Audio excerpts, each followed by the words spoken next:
9장 56절에서 62절까지의 말씀, 우리 세번역 성경으로 우리가 함께 보고 있죠. 우리 PPT 화면을 보시면서 함께 한 목소리로 하나님의 말씀 봉독하시겠습니다. 그리고 그들은 다른 마을로 갔다. 그들이 길을 가고 있는데 어떤 사람이 예수께 말하였다. 나는 선생님이 가시는 곳이면 어디든지 따라가겠습니다. 예수께서 그에게 말씀하셨다. 여우도 굴이 있고 하늘을 나는 새도 보금자리가 있으나 인자는 머리 둘 곳이 없다. 또 예수께서 다른 사람에게 나를 따라오너라 하고 말씀하셨다. 그러나 그 사람이 말하였다. 주님, 내가 먼저 가서 아버지의 장례를 치르도록 허락하여 주십시오. 그러나 예수께서는 그에게 말씀하셨다. 죽은 사람들을 장사하는 일은 죽은 사람들에게 맡겨두고 너는 가서 하나님 나라를 전파하여라.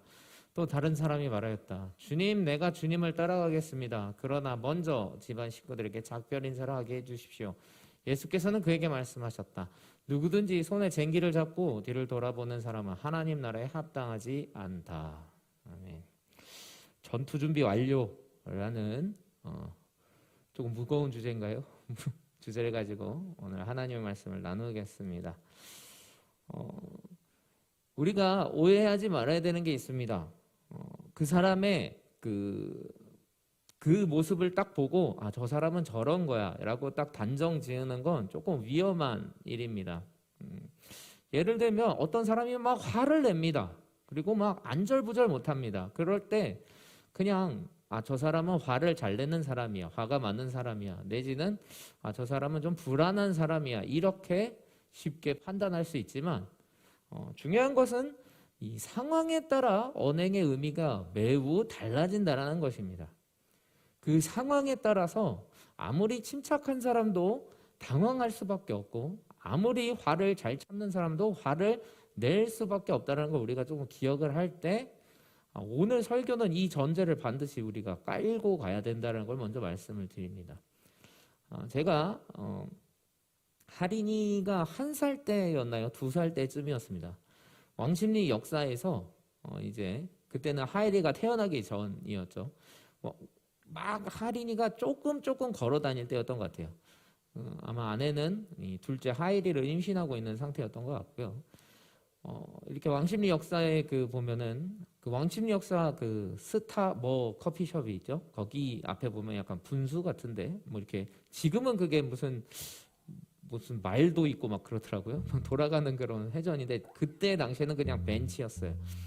거기에 저는 앉아있고 아내는 화장실을 들어간 상황이었어요. 그런데 하린이가 엄마를 따라가는 것을 제가 보고 저는 저희 어머니와 통화를 했습니다. 그런데 재밌게도 하린이가 분명히 엄마를 보고 따라가는 것을 이렇게 저는 보고 저희 어머니와 통화를 했는데 갑자기 아내가 혼자 화장실에서 나오는 겁니다. 그러면서 하린이는 이러는 거예요. 그래서 저는 당신 따라갔잖아 이랬더니 자기는 못 봤다라는 거예요. 그러니까 저는 얼른 어머니한테 무슨 일이 생겼다고 잠깐 딱 전화를 끊고 그때부터 하린이를 막 찾기 시작한 겁니다.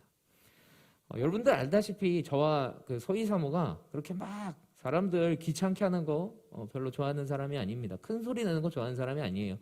그런데 그 순간만큼은 정말 지하 1층이 떠나가라 막 소리를 들으면서 막 달려다니면서 요번에 내 못 보셨냐고 막 사람들 막 물으면서 정신이 없었던 것 같아요. 그러면서 아내가 그런 얘기 안 하는데 정말 당신 뭐 하는 거냐고 막 어떻게 애를 잃어버릴 수 있냐고 엄청나게 막 뭐라고 그러는 거예요. 예, 이해합니다. 예, 워낙 딸을 사랑했기 때문에 저도 당황스럽죠. 예, 근데 그때 심정은 아이를 잃어버릴 것 같다라는 그 공포감은 정말 이루 말할 수가 없더라고요. 한참을 이렇게 막 소리를 치면서 막 돌아다니니까 어떤 거기서 일하시는 분이 하린이를 이렇게 안고 왔어요. 리니는 막 눈물을 흐리고 있었고 저는 리나 어딜 간 거야 막 이러면서 부둥켜 안고 그랬죠. 정말 그 상황에 따라서 사실 언행은 달라질 수밖에 없어요. 다르게 해석될 수밖에 없어요. 자녀를 잃어버린 사람이 막 정신없이 뛰어다니는 모습을 보면서 저 사람 왜 이렇게 정신이 없을까? 왜 이렇게 교양이 없을까? 이렇게 말하는 건 사실은 되게 잔인한 말이고 뭘 모르고 하는 말이라는 거예요. 어떤 사람이 특히 자녀에게 막 화를 내는 모습을 보면서 저 사람은 왜 저렇게 아이를 잘 못 다룰까? 친절하게 얘기를 해야 될 텐데 이렇게만 생각할 게 아니라는 거죠. 아이가 너무 잘못을 하고 아이가 위험한 상황에서 위험한 장난을 친다면 부모는 크게 화를 낼 수밖에 없어야 돼요. 그리고 화를 내는 것이 사실은 사랑입니다. 우리가 이 전제를 완전히 이해를 하고 나면 사실 오늘의 말씀도 예수님의 그런 행동이 예수님의 그런 말씀이 조금 이해가 된다라는 것입니다. 오늘 성경 말씀을 보면 이런 질문이 딱 나올 수 있어요. 예수님 왜 이러시지?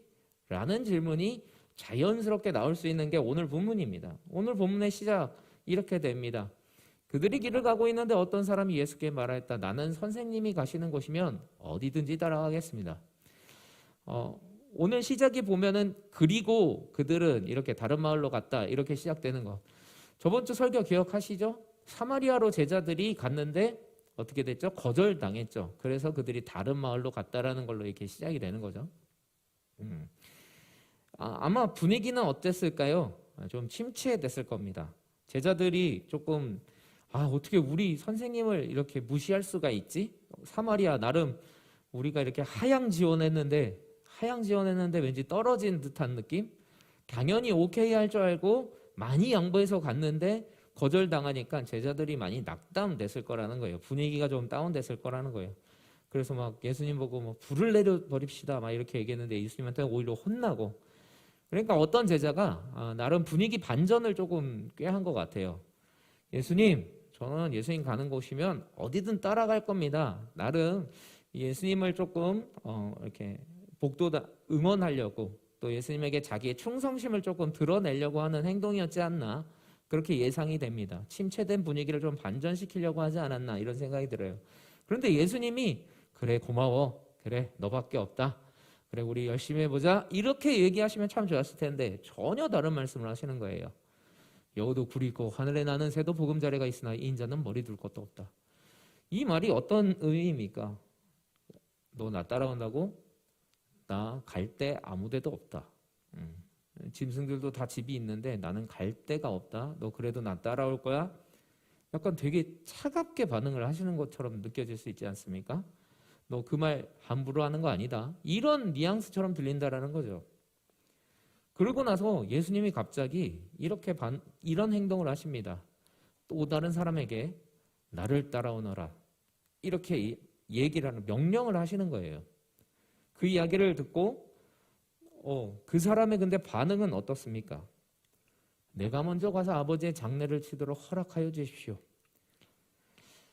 늘 말씀드리지만 예수님은 전지전능하세요. 그 사람이 어떻게 반응하고 어떻게 말할지를 알고도 그렇게 얘기하셨다라는 건데 조금 잔인한 것처럼 우리가 오해가 되는 거예요. 예수님 저 사람 어차피 못 따라할 걸 아는데도 저렇게 이야기를 하셨다고 오해가 되기 시작하는 거예요. 그런데 예수님의 그 다음 말은 더 장난이 아니에요. 죽은 사람들을 장사하는 일 죽은 사람들에게 맡겨두고 너는 가서 하나님 나라를 전파하여라. 이게 자칫하면 되게 약간 폐륜같이럼 느껴지는 거여서 예수님의 폐륜이 몇 개가 있다고들 막 잘 못 믿는 사람들이 이런 얘기를 하죠. 마리아 보고 여자여 막 이랬다라는 거. 그리고 이 대목 죽은 자로 하여금 장사케 하라. 아버지 장례하지 말라는 얘기잖아요. 그냥 딱 놓고 얘기하면 엄청나게 오해가 불러일으킬 수 있는 본문입니다. 오해가 되는 그리고 내용이고요. 조금 의아하지 않습니까? 우리 하나님은 분명히 부모를 공경하라고 했는데 분명히 그리고 그 모습을 모범을 보이실 것 같은 분이 너무 조금 마음이 어려워지는 그런 막 말을 하시는 거예요. 지금 상황에서 장례는 죽은 사람 보고 하라는 거야. 이 말이 너무 세게만 느껴지지 않으십니까, 여러분? 맞습니다. 정말 좀 무거워지는 그런 분위기였을 겁니다. 흥을 돋구려고 좀 으쌰으쌰 하려고 어떤 사람이 던진 이 한마디가 분위기가 아주 막 무겁게 가는 것을 느낄 수가 있을 거예요. 그러니까 또 어떤 사람이 이 사람을 약간 항변하고 어떻게 보면은 예수님 그건 아니지 않습니까? 하는 식으로 이렇게 이야기를 한 것 같아요. 또 다른 사람이 말하였다. 주님, 내가 주님을 따라가겠습니다. 그러나 먼저 집안 식구들에게 작별 인사하게 해주십시오. 이 말에는 주님 그래도 가정적인 문제를 우리가 해결하고 주님 따라가는 게 순서 아니겠습니까? 이런 뉘앙스가 좀 내포되어 있는 것 같아요. 그렇게 큰 말을 들은 사람을 조금 항변하기도 하고 변호하기도 하면서 자신의 상황도 이야기하는 상황이지 않나, 좀 이렇게 생각이 듭니다. 그런데 예수님께서 결정적인 말씀을 하십니다. 누구든지 손에 쟁기를 잡고 뒤를 돌아보는 사람은 하나님 나라에 합당하지 않다. 정말 결정적인 말을 해버리시는 거예요. 이게 무슨 말이에요? 나야 아니면 세상이야. 선택해. 너희들 선택해라. 나야 아니면 세상이야. 나야 가정이야. 나야 명예야. 너무 정말 그 사랑의 주님, 사랑의 예수님과는 조금 어울리지 않는 것 같은 그런 행동을 하신다는 거죠. 그런 말씀을 하신다는 거죠. 그럼 당연히 우리는 아까 드렸던 말씀처럼 예수님 왜 이러시지? 이런 분 아니라고 나는 들어왔는데, 이런 분이 아니셨는데, 우리가 힘들고 어려운 거 도와주셨던 분인데, 우리가 배고프면 먹을 거 주셨던 분인데, 아픈 거 치료해 주셨던 분인데 나한테 왜 이러시지? 내가 알던 주님이 맞나?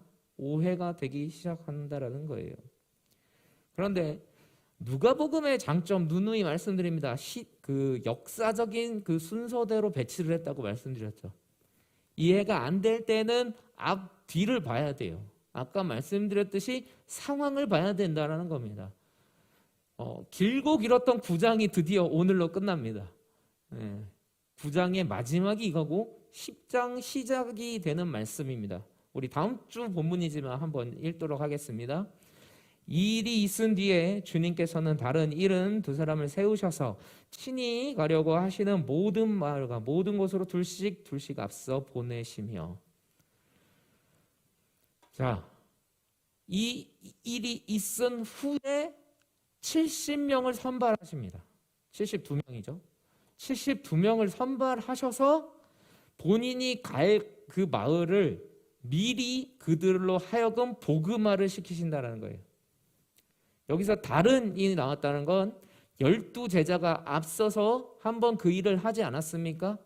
너희들 가라 했더니 제자들이 정말 예수 이름으로 능력을 나타내서 복음화가 되는 일이 이미 있었지 않습니까? 여러분 기억해 보십시오. 제가 설교 때 분명히 말씀드렸습니다. 모르시는 분은 다시 앞장부터 천천히 묵상을 하시면 됩니다.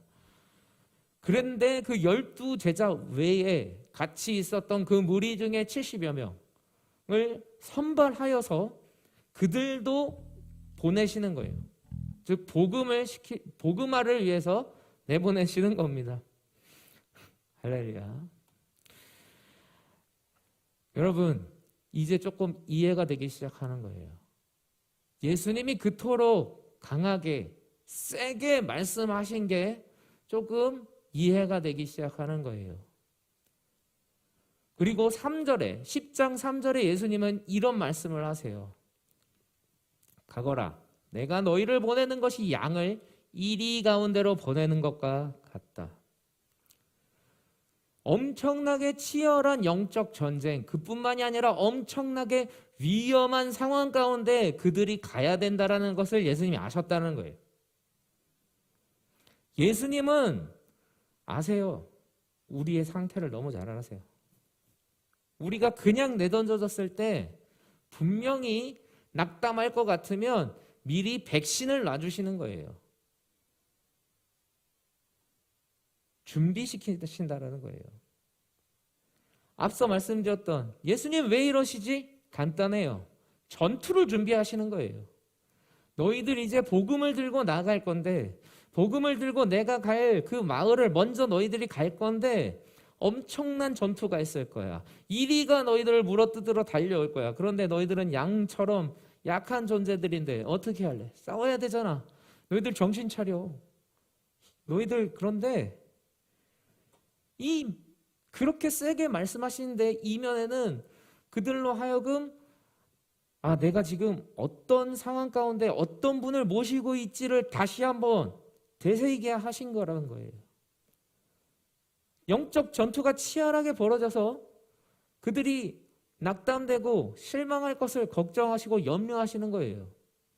그렇기 때문에 평소와 다르게 매우 차갑게 그러나 냉정하게 너희들이 누군지를 기억해 라고 정확하게 말씀을 하시는 거예요. 그 이유는 죽지 말고 너희는 반드시 살아서 복음을 전하라는 거예요. 엄청난 영적 전투가 이리때 가운데로 양이 들어가는 것 같은 상황인데 너희들 정신 반짝 차려야 돼. 절대 져서는 안 돼. 살아남아야 돼. 이렇게 말씀하시는 거기 때문에 강하게 말하는 겁니다. 여러분 기억하실 게 있어요. 좋은 스승은 제자의 능력치를 끌어올리는 사람이에요. 제가 중고등부 애들한테도 많이 강조를 했던 게 우리 하나님 좋은 코치다. 그 어떤 코치보다 좋은 코치다. 좋은 코치의 특징은 그 사람의 능력을 정확하게 안다. 쟤는 더 잘하래야. 그러면은 죽도록 굴려서 더 잘하게 만드는 게 좋은 코치예요. 하나님은 우리를 너무 잘하세요. 그렇기 때문에 감당할 수 있는 시험까지는 반드시 허락하신다는 거예요. 내가 넘어갈 수 있는 일은 반드시 허락하신다는 거예요. 여러분 이게 조금은 무서운 말 같아요. 얼마나 어려움을 겪을까. 좀 무서운 말인 것 같지만 그러나 주님은 아시기 때문에 우리에게 이 시험도 허락하신다는 거예요. 넌 이길 수 있어. 그러니까 이걸 이겨내. 라고 우리에게 주신다라는 거예요. 그래서 좋으신 하나님인 거예요. 아무리 좋은 재능을 가진 사람도 형편없는 코치 밑에 있으면 그대로 도태되고 끝나버려요. 그 재능을 꽃피우지 못해요. 그러나 정말 좋은 감독, 좋은 코치 밑에 들어가면 그 선수는 빛이 나요. 여러분 히딩크가 없었다면 박지성이 있었겠습니까? 없었을 거예요. 월드컵에 발탁되지 못했을 거예요. 그러나 그의 재능을 보고 키워주고 유럽까지 진출을 시켜주는 그런 코치를 만났기 때문에 사실 지금의 손흥민도 박지성이 있었기 때문에 이영표가 있었기 때문에 가능한 거 아닐까요? 죄송합니다. 축구 얘기를 했더니 분위기가 안 좋네요. 할렐루야. 네. 여러분 지금 안타깝게도 전쟁이 전 세계에서 계속되고 있습니다. 여러분 만약에 그 전쟁에 우리나라 해병대가 파병된다고 생각해 보십시오. 그러면 그 파병되기로 결정된 군사들을 만약에 훈련시킨다면 어떻게 훈련시키시겠습니까? 반 죽일 겁니다, 거의. 그리고 그 훈련 통과 못하는 군인들은 안 보내야 돼요. 가봐야 죽을 건데 보내지 않는 게 나은 거예요. 그 훈련 감당하고 정말 살기 어린 눈빛과 정말 생존에 대한 그런 치열함과 이 전투를 반드시 이겨내겠다는 그런 의지가 없는 군인들은 전쟁터에 내보내면 안 돼요. 그만큼 레벨이 되게끔 만들어서 보내서 단 한 명의 사상자도 나지 않게 만나는 게 명장입니다. 그게 사실 코치가 해야 될 일인 거예요. 교관이 해야 되는 일인 거예요. 오늘 본 말씀들 센 말씀이에요. 잘 이해가 되지도 않아요. 가정이 먼저 아닌가? 그래도 사랑하는 사람을 챙기는 게 하나님 뜻 아닌가? 다 맞는 말이에요. 그런데 중요한 게 있어요. 10장 20절 하반절에 그들이 복음을 전하고 왔을 때 예수님께서 이런 말씀을 해주세요. 너희의 이름이 하늘에 기록된 것을 기뻐하여라. 이 말은 무슨 말이냐면요. 그들이 예수님 말씀에 순종해서 그곳에 복음을 전함으로써 그들이 하늘나라에 이름이 기록되는 그런 일이 되었다라는 거예요. 이 일에 있어서는 그 어떤 것도 양보하지 말고 이 일에 있어서는 어떤 것도 더 중요한 것이 있다고 생각하지 말라는 말씀이 오늘의 예수님의 말씀인 거예요. 가족을 버려라. 절대 그런 말이 아니에요. 친구를 버려라. 그런 말이 절대 아니에요. 친구보다 가족보다 물질보다 명예보다 세상보다 더 중요한 것은 네가 구원받는 것이다. 여러분 이 치열한 전투 결국 마지막까지 우리가 싸우다가 마지막 순간에 얻게 되는 이 전투에서 진다면 우리 삶은 다 의미가 없는 거예요. 장래를 잘하든 친구를 많이 사귀든 가족들에게 인기가 있든 없든 이것들은 그렇게 그다지 중요한 게 아니라는 거예요. 마지막 순간에 승리하지 못한다면, 구원을 얻지 못한다면 가장 중요한 일이 뭔지 항상 생각하며 살라는 거예요. 예수님의 그 행동, 예수님의 그 말씀은 너무한 게 아니었던 거예요. 그렇게 하셔야만 했던 거예요. 여러분, 우리가 인생을 살면서 힘든 일을 겪습니다. 어려운 일을 겪습니다. 이 일을 겪을 때 하나님이 원망되기도 해요. 하나님, 저 너무 힘들어요. 이거 못 견딜 것 같아요. 그러나 마지막 순간에 복귀했을 때 그 순간 하나님께서 이 훈련을 통해 나를 빚으셨구나, 나를 만지셨구나, 이렇게 간증하는 것을 저는 정말 신앙의 선배들에게 다 보게 됩니다. 그 순간 그 일이 없었다면 난 하나님 못 만났을 거예요. 그 간증을 저도 합니다. 하나님 깊게 만나고 나니까 모든 것이 은혜더라고요. 아, 그때 그래서 내가 망했구나, 그때 내가 그래서 실패했구나, 그것도 할렐루야, 그것도 아멘 할 수 있게 된다는 거예요. 우리가 인생 살면서 분명히 힘든 일 겪을 겁니다. 매몰차게 말씀하시는 그 예수님의 음성을 들을 수도 있을 거예요. 너 뭐가 중요한데? 결혼이야? 취업이야? 명예야? 돈이야? 주 예수 그리스도보다 더 귀한 것은 우리께 없습니다. 사실 구원보다 더 중요한 거 있을까요? 없어요. 평생 우리는 구원과 다른 거를 저울질하면서 사는 거예요. 아, 이거보다도 구원이지, 이거보다도 구원이지, 이거보다도 구원이지. 그렇게 살다가 마지막 순간까지 이거였습니다 라고 고백하는 것이 우리의 어떻게 보면 사명인 것 같아요. 사랑하는 청년 여러분, 여러분들 참 힘든 일들을 많이 겪으실 겁니다. 그게 인생입니다. 실패도 많이 하실 겁니다. 연단과 시험이 계속 있을 겁니다. 그러나 예수님께서 너희 이름이 하늘에 기록된 것을 기뻐하여라. 정말 마지막 순간에 우리가 구원을 얻게 된다면 이 모든 것은 다 의미가 있는 겁니다. 연단이고 훈련이었고 이 일을 통해 우리는 우리의 사명을 더 감당하게 되는 것입니다. 그렇기 때문에 여러분, 지지 마십시오. 이기십시오. 이겨내십시오. 분명히 하나님은 다 보고 계십니다. 하나님이 보고 계시다면 억울할 게 없어요, 여러분. 하나님 기억하시지. 묵묵하게 정말 선하게 완전하게 역사하실 그 하나님을 찬양하면서 살아가시는 저와 여러분 되길 주님의 이름으로 축원드립니다. 우리 이 시간에 완전하신 나의 주 한번 찬양하고 마무리했으면 좋겠는데요. 저는 이 찬양 정말 너무 좋아해요. 그 이유는 첫 가사 때문에 그래요. 완전하신 나의 주. 여러분, 여기서 완전하신 나의 주에서 아멘이 안 되면 그 뒤에 찬양은 다 의미가 없어요. 완전하신 나의 주, 여기에 아멘 하실 수 있습니까? 사실 여기에 아멘이 안 되면 교회 다니지 마세요.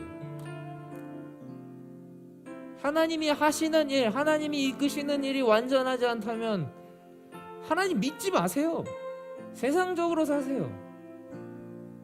그러나 하나님이 하시는 이 모든 일이 완전하다고 우리가 믿을 수 있다면, 여러분, 세상에서 뭔가 안 풀리는 일, 내가 원하는 대로 이끌어 달라고 막 했는데 안 되는 그런 일에 낙담할 게 아니라는 거예요. 실망할 게 아니라는 거예요. 더 좋은 것 주시는 하나님, 구원 주시려고 하는 하나님, 그걸 믿으시면서 이기며 살아가시는 저와 여러분 되기를 축원드립니다.